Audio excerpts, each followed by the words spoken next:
Meditation for gratitude. আর এই গ্র্যাটিটিউডটা হচ্ছে কাউকে ধন্যবাদ জ্ঞাপন করা, কৃতজ্ঞতা প্রকাশ করা। আর আমরা এই গ্র্যাটিটিউডটা ওয়াটার মেডিটেশন হিসেবে করতে পারি। আমরা সৃষ্টিকর্তার প্রতি স্মরণ করে আমরা ধন্যবাদ জ্ঞাপন করতে পারি। চলেন আমরা এখন দেখি কিভাবে আমরা ওয়াটার মেডিটেশন করব। প্রথমে আপনি একটা গ্লাসের ভেতর পানি নিয়ে নিলেন। এরপর আপনি চোখ খোলা রেখেও করতে পারেন অথবা চোখ বন্ধ করেও করতে পারেন। আমি চোখ বন্ধ করছি। এরপর আমি আমার সৃষ্টিকর্তাকে স্মরণ করছি। সৃষ্টিকর্তার প্রতি আমরা ধন্যবাদ জ্ঞাপন করছি যে সুন্দর একটা দিন পেয়েছি, সুন্দর একটা সকাল পেয়েছি, আমরা সুন্দর মতন জীবনযাপন করতে পারছি, আমরা সুস্থ আছি।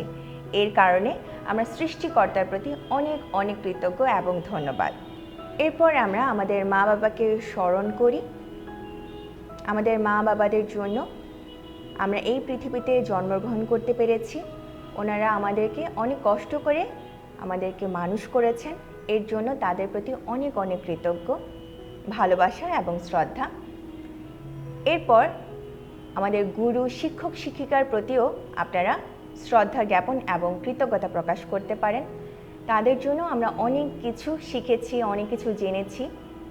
এরপর আত্মীয় স্বজন, আমাদের পাড়া প্রতিবেশী, বন্ধু বান্ধব, আপনাদের কলিগ, আমাদের বাসার হেল্পিং হ্যান্ড, সবার প্রতি একটু থ্যাঙ্কফুল, কারণ তাদের কাছ থেকেও আমরা কোনো না কোনো সময় সাহায্য সহযোগিতা পেয়ে থাকি।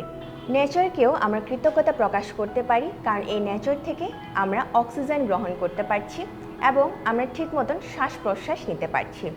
সো এইভাবে আমরা প্রত্যেকটা দিন যদি এই ওয়াটার মেডিটেশন বা পজিটিভ থিং নিয়ে যদি এই প্র্যাকটিসটা করি, তাহলে আমাদের শরীর থেকে আপনা আপনি স্ট্রেস রিলিফ হরমোনটা বের হয়ে যায়। এমনও হতে পারে যেন আপনার মনে হবে আপনার পানির স্বাদটাই চেঞ্জ হয়ে গেছে আর আপনি সুন্দর এবং সুস্থ হয়ে উঠছেন। ধন্যবাদ সবাইকে। ভালো থাকবেন, সুস্থ থাকবেন।